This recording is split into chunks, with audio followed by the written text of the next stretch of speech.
Rosat Setiawan tampil gemilang bersama Semen Padang FC kala menjamu tamunya Persiraja Banda Aceh di Stadion Gor Haji Agus Salim Padang, Jumat 16 September 2022. Anak asuh Delvi Adri sukses membekap Persiraja dengan skor meyakinkan 3-0. Gol SPFC hadir lewat aksi brace Rosat Setiawan dan 1 gol penalti Silvio Escobar. Menurunkan formasi 4-3-3, skuad Kabau Sirah langsung tampil menekan sejak menit awal pertandingan.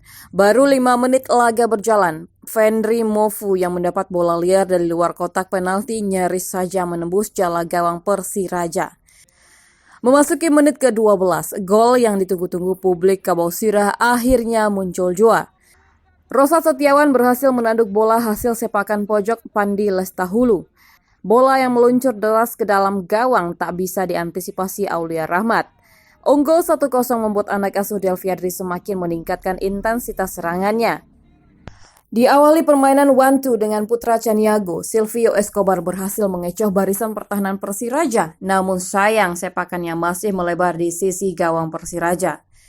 Tak mau kehilangan muka, Persiraja mencoba merespon tekanan SPFC. Menit ke-36, gelandang Persiraja Muhammad Arjun mampu melepaskan sepakan keras yang cukup merepotkan penjaga gawang SPFC Samuel Raimas. Namun usaha tersebut belum mampu merubah keadaan. Skor 1-0 untuk keunggulan Semen Padang bertahan hingga istirahat babak. Memasuki babak kedua, tempo permainan semakin meningkat. Kedua tim saling berbalas serangan. Masuknya Dray Buyong Panyalai menggantikan Fendri Mofu semakin mempertajam lini serang Semen Padang FC.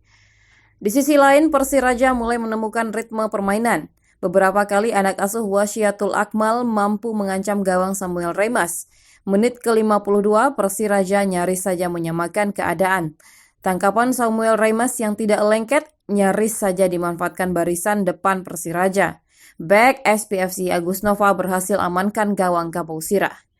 Tak mau kecolongan, menit ke-61 Delvi Adri melakukan beberapa pergantian pemain. Aldo Claudio dan Naufal Rahmanda masuk menggantikan Andika Kurniawan dan Putra Caniago. Sebuah keputusan yang tepat dari Delvi Adri. Baru 2 menit Naufal di dalam lapangan, aksinya memaksa bek Persiraja Bursanuddin Ahya melakukan foul di kotak penalti. Wasit David Priyatmoko dengan tegas menunjuk titik putih pertanda hadiah penalti untuk Kabau Sirah. Silvio Escobar yang menjadi eksekutor berhasil menaklukkan Aulia Rahman. Skor 2-0 SPFC unggul atas Persiraja. Seperti di atas angin, 4 menit usai gol Escobar, Semen Padang kembali menjauh. Rosat Setiawan berhasil membukukan brace. Lagi-lagi pemuda Lubuk Basung ini mampu mencetak gol lewat tandukan kepala dan masih dengan skema yang sama. Pandi Lestahulu kembali memberi assist manis untuk Rosat. Skor 3-0 berakhir hingga akhir pertandingan. Berkat hasil ini, Semen Padang untuk sementara naik ke posisi 3 grup barat dengan poin 5. Kabau Sirah unggul selisih gol atas Sriwijaya FC yang juga meraih poin sama 5. Sedangkan Persiraja tertahan di posisi 5 dengan poin 3. Pelatih kepala SPFC Delvi Adri pada sesi konferensi pers mengapresiasi kinerja para pemainnya. Menurutnya, para pemain mampu menjalankan seluruh instruksinya dengan baik.